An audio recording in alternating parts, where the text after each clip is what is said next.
Muraho, tugiye kwiga Ikinyarwanda, Icyongereza n'Igifaransa. Good morning. We are going to learn Kinyarwanda, English and French.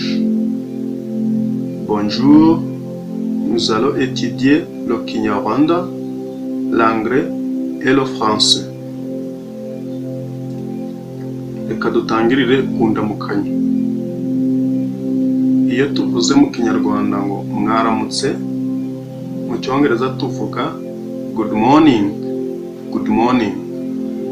Hanyuma mu Gifaransa tukavuga bonjour, bonjour. Iyo tuvuze mwiriwe, mu Cyongereza tuvuga good afternoon, good afternoon. Hanyuma mu Gifaransa